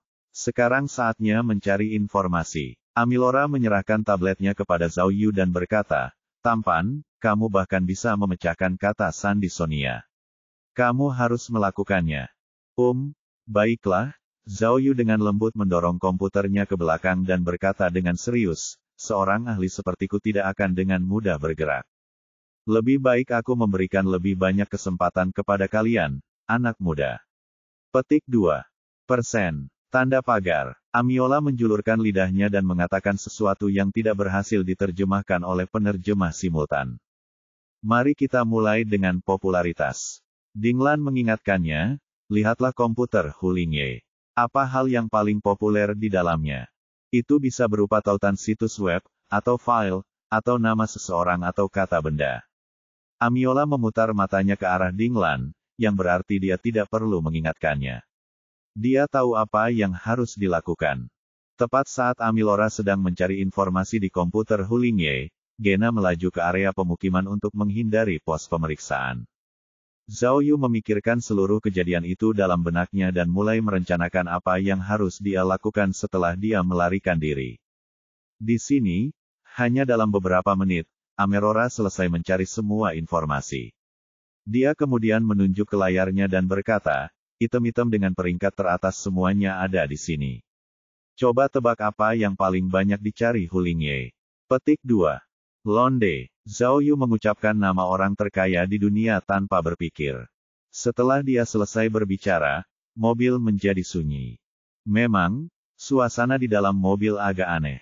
Meskipun semua orang tahu bahwa inti dari insiden ini adalah hilangnya orang terkaya di dunia, mereka tetap merasa sedikit canggung saat mendengar nama itu. Dua sayuran di malam hari akan meredakan sembelit dan kembung. Jika sendi, lutut, dan paha Anda terasa sakit, baca ini. Baiklah, kau benar. Tapi bagaimana dengan yang kedua? Tanya Amiola. Kecantikan, taobao, pembesaran payudara, kosmetik, atau pakaian cantik, Zhao Yu berkata dengan santai. Ini semua adalah favorit wanita. Tidak? Amiola menggelengkan kepalanya dan berkata, Hu Lingye jelas bukan wanita biasa. Nama keduanya adalah Sin. Dosa. Dinglan mengerutkan kening. Dosa? Apa maksudnya? Hilangnya Londe ada hubungannya dengan kejahatan. Petik 2. Sejak istilah ini muncul, itu cocok dengan waktu transaksi Hu Lingye. Amilora mengetuk komputer dan berkata, kata ini muncul dalam pencarian web, dokumen elektronik, email, kata sandi saluran, gambar, catatan tercetak, dan data lainnya, tingkat kemunculannya sangat tinggi. Gambar. Dinglan mengulurkan jarinya dan bertanya, buka gambarnya. Sayang sekali, foto dan filenya sudah terhapus, jawab Amerolan. Menurut dugaanku, ini adalah kode yang digunakan Hulingye untuk menghubungi orang lain. Tunggu, Amilora tiba-tiba menyadari sesuatu. Dia segera mendekatkan wajahnya ke komputer dan berkata, aku menemukan beberapa sufiks, dan itu sangat umum digunakan. Salah satunya adalah Sin House, dan yang lainnya adalah Sin World. Petik 2. Rumah dosa, dan dunia dosa, alis Dinglan berkerut setelah menerjemahkan. Dia merasa mereka tidak familiar. Tuanku. Namun, setelah mendengar kedua istilah itu, Gena tak kuasa menahan diri untuk berteriak kaget. Sambil menjerit, ia menginjak rem mendadak dan menghentikan mobilnya di pinggir jalan. Ayo, Zhao Yu dan yang lainnya terkejut, tidak mengerti mengapa Bai Rena begitu bersemangat. Rumah dosa, dunia dosa. Setelah mengulanginya beberapa kali, Rena berkata dengan gembira, mungkinkah, ini adalah tempat terpenting yang selama ini aku cari. Cepat dan katakan padaku, desak Dinglan. Apa yang kau tahu? Apa maksudnya ini? Fiuh, Rena terengah-engah cukup lama, lalu bertanya kepada Zhao Yu dan yang lainnya dengan ekspresi terkejut, semuanya, aku tidak tahu, apakah kalian pernah ke Gurun Sahara? Zhao Yu mengangkat tangannya dan menjawab, aku belum pernah ke sana. Baiklah, kemudian, Rena memutar balik mobilnya dan melaju kembali. Pada saat yang sama, dia berkata kepada Zhao Yu, selanjutnya, ayo kita ke sana untuk jalan-jalan. Bab 1660, Putus Asa di Sahara, 2. Penerjemah, 549.690.339. Cuaca di pesisir timur Samudra Atlantik berubah-ubah sesuai keinginan. Pada pukul 10 malam, langit masih cerah tanpa tanda-tanda apapun. Namun setelah pukul 12, cuaca tiba-tiba berubah dan hujan mulai turun dalam sekejap mata. Hujan lebat turun dari langit, menciptakan riak-riak yang tak terhitung jumlahnya di laut yang bergelombang, tetapi dalam sekejap mata, hujan itu ditelan oleh gelombang lain. Sebuah kapal pesiar tua berlayar ke selatan di laut tempat hujan lebat dan ombak bertemu. Laut pada awalnya basah dan dingin, lalu hujan lebat membuatnya semakin dingin. Pada saat itu, Zhao Yu, seorang pria, dan 3 wanita semuanya sedang duduk di kabin kapal pesiar. Rena mengemudikan kapal dengan serius, Amerola sedang mencari sesuatu di komputer, dan Zhao Yu dan Dinglan sedang berbicara dengan suara pelan. Jangan khawatir. Sambil melihat situasi di laut, Rena memberitahu Zhao Yu dan yang lainnya, saya menyusun rencana anti-terorisme untuk seluruh Kasabianca. Pertahanan darurat di darat bisa dikatakan tidak dapat ditembus dan sempurna, tetapi celah di laut ini membuat saya pusing. Saya tidak menyangka ini akan berguna sekarang. Mereka tidak akan pernah menyangka bahwa kita akan memilih melarikan diri melalui laut. Saat ini, mereka masih sibuk dengan darurat militer. Melihat hujan lebat dan petir di luar perahu, Zhao Yu mengerutkan kening dan berkata, kami tidak khawatir tertangkap, tapi cuacanya. Cuaca, hehe, Rena berkata dengan percaya diri, kamu tidak perlu khawatir tentang itu. Keluargaku telah berlayar selama beberapa generasi, jadi badai kecil ini tidak berarti apa-apa bagi kami. Saya katakan padamu, kapal pesiar ini diwariskan kepadaku oleh ayahku. Petik 2. Ayah saya dulu mengelola perusahaan pelayaran pariwisata, yang bertanggung jawab untuk membawa wisatawan bolak-balik ke Kepulauan Canari. Terkadang, ketika ia kekurangan tenaga kerja, saya juga akan mengunjungi kaptennya.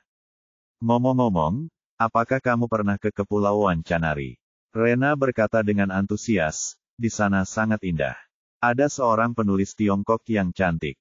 Siapa namanya? Dia pernah tinggal di Kepulauan Canari. San Mao, jawab Dinglan tanpa mendongak. Ya, itu dia. Tapi sayangnya, Gena menggelengkan kepalanya dan mendesah. Kita tidak akan ke sana, tapi ke Sahara di seberang laut dari Kepulauan Ghana. Gurun.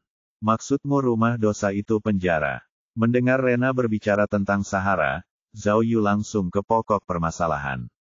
Dia bertanya, penjara ini mungkin ada hubungannya dengan hilangnya orang terkaya di dunia, dan ada hubungannya dengan kasus kita.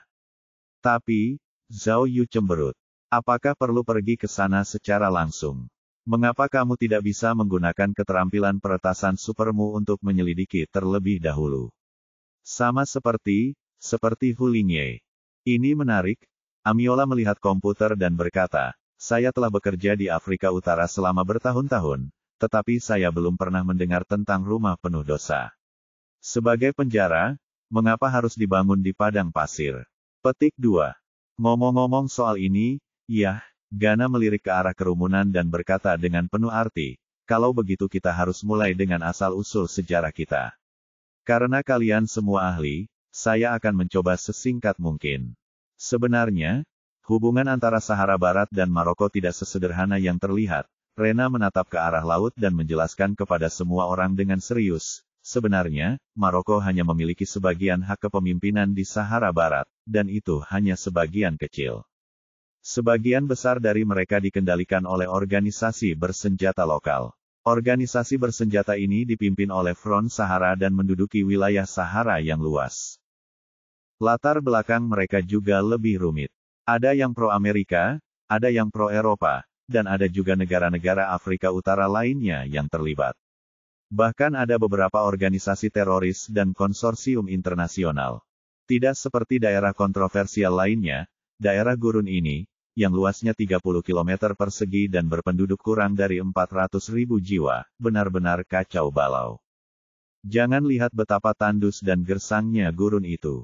Di bawah pasir kuning dan di atas laut, terdapat sumber daya mineral dan minyak yang melimpah. Oleh karena itu, gurun itu telah menarik banyak kekuatan yang mendambakan kekayaan. Setiap hari, mereka tak henti-hentinya bersekongkol satu sama lain dan memainkan permainan hidup dan mati. Dan ini, Rena berbalik dan melirik ke arah kerumunan. Dia berkata dengan nada yang sangat serius, dibandingkan dengan rumah dosa yang akan kita tuju, mereka tidak ada apa-apanya. Setelah mendengar perkenalan Rena, ekspresi Zhao Yu dan yang lainnya menjadi rumit. Bli Valley adalah kota gurun kuno yang terletak di persimpangan Sahara Barat dan Aljazair. Meskipun berada di bawah yurisdiksi Mauritania, pada kenyataannya, kami tidak memiliki hak untuk ikut campur sama sekali. Pada awal Perang Dunia II, setan Jerman membangun kamp tahanan terkenal di Sahara di Bli Valley. Berdasarkan tradisi ini, pada tahun 1990-an, Mauritania menduduki wilayah tersebut dan mengubah seluruh kota menjadi penjara gurun. Tahukah Anda, di luar penjara, area dalam radius 100 km tandus, hanya pasir kuning. Karena itu, mereka tidak khawatir tentang penjahat yang melarikan diri dari penjara. Setelah itu, orang-orang Mauritania kehilangan kendali atas wilayah ini, dan penjara tersebut diserahkan kepada orang-orang Maroko. Setelah itu, beberapa kali terjadi pergantian tangan, dan sekarang penjara tersebut telah menjadi penjara yang sepenuhnya independen, yang dikelola bersama oleh banyak organisasi bersenjata. Sifat penjara ini berbeda dengan penjara lainnya. Sebagian besar narapidana adalah penjahat dari berbagai negara. Ini termasuk para pembunuh, teroris, diktator lalim, dan penjahat politik yang telah jatuh dari kekuasaan. Singkatnya, ini adalah rumah kejahatan yang sesungguhnya. Petik 2. Mendengar ini, Zhao Yu bahkan lebih bingung. Mengapa Hu Lingye begitu tertarik dengan penjara ini? Mungkinkah orang terkaya di dunia, Londe, memiliki hubungan dengan rumah dosa? Dia dikurung di sana. Penderita aslam wajib tahu ini. Anda akan menyesal lewatinya. Istri dan anjing bermain dan menari saat suami sedang bekerja. Sulit untuk mengatakannya. Rena melanjutkan penjelasannya, penjara ini adalah sistem independen dan tidak memiliki hubungan dengan dunia luar. Gaya manajemen penjara juga berbeda dari tempat lain. Saya mendengar bahwa situasi di dalamnya sangat kacau. Saat saya bekerja di Departemen Intelijen, saya mendengar beberapa rumor bahwa rumah kejahatan penuh dengan kekerasan, eksploitasi, pelecehan, dan kejahatan lainnya. Peluang mereka yang masuk keluar hidup-hidup sangat rendah. Maksudmu? Ding Lan bertanya, kita akan pergi ke rumah jahat yang berantakan ini, dan kemudian mencari petunjuk tentang Londe. Ya, Rena mengangguk. Jika kita menemukan Londe, mungkin pembunuhan Hu Lingye dan hilangnya Tuan Miao akan mudah dipecahkan. Tapi, bagaimana? Tanyanya. Karena penjara ini adalah sistem independen, apa yang bisa kita lakukan jika kita pergi ke sana? Tanya Amelia sambil memegang komputer. Kita tidak bisa masuk dan menjadi tahanan. Tidak. Kita harus mencari cara untuk meretas intranet penjara dan mencari informasi tentang staf penjara. Jawab Rena. Meretas intranet, Lola Mei cemberut. Bukankah itu berarti kita masih harus masuk? Saya belum memikirkan hal itu, kata Gana.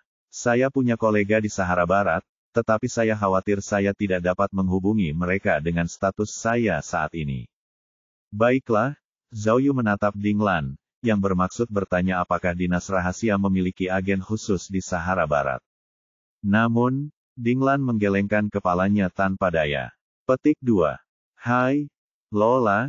Zhao Yu menoleh ke arah wanita cantik Timur Tengah itu dan bertanya, bos perusahaan asuransimu sangat cakap, bisakah kau meminta seseorang untuk memeriksanya? Bos perusahaan asuransi yang dimaksud Zhao Yu adalah kepala perusahaan, Yusufu. Saya tidak bisa. Amiola menggelengkan kepalanya dan berkata dengan serius, perusahaan kami tidak memiliki bisnis apapun di Sahara Barat. Cek, Zhao Yu memutar matanya ke arah kecantikan Timur Tengah itu, tetapi tiba-tiba berpikir, sepertinya dia hanya bisa meminta bantuan Ying Luo.